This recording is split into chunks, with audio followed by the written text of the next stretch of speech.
Il importe de bien mesurer la portée des choix faits par l'évangile de Marc.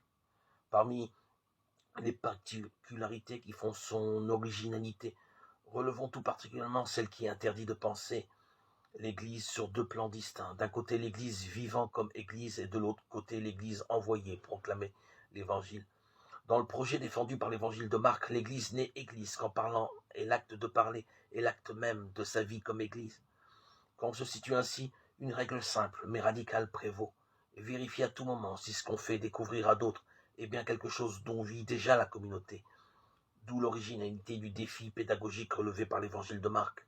Rendre possible que d'autres vivent comme événement, l'événement dans lequel se tient déjà la communauté croyante. Nous voilà alors contraints à repenser sérieusement l'importance que nous attachons au milieu où nous nous trouvons, dans nos assemblées.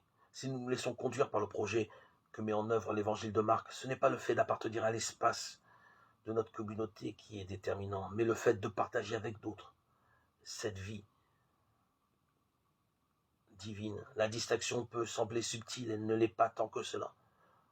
Il peut y avoir des personnes qui ont un sens aigu de ce que l'Église demande de dire, mais ce qu'elles disent au nom de leur appartenance à cette Église ne semble pas impliquer l'intime d'une vie croyante partagée avec d'autres.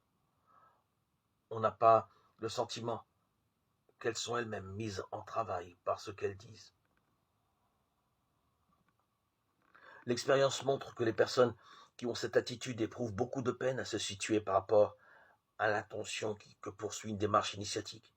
Elles pensent devoir enseigner à d'autres ce que croient les chrétiens. Elles sont donc tentées de se mettre elles-mêmes dans la position de quelqu'un qui sait, engageant ainsi la relation sur des positions déjà bien installées.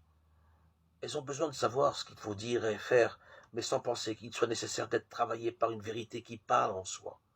Comment ne trouverait-elle pas étrange une démarche où la préoccupation constante est de se tourner vers d'autres pour leur faire du chemin? Une démarche initiatique a un rapport original à l'Église parce qu'elle a un rapport original à la foi. Elle veut rendre possible que d'autres trouvent intéressante pour leur vie une expérience dans laquelle se tiennent déjà les chrétiens comme communauté croyante.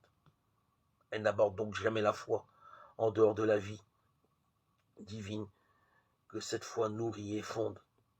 Et aux personnes chargées d'en conduire la démarche, un projet initiatique ne fixe donc qu'une règle: accepter de se laisser nourrir et fonder soi-même comme croyant par une vie communautaire partagée avec d'autres.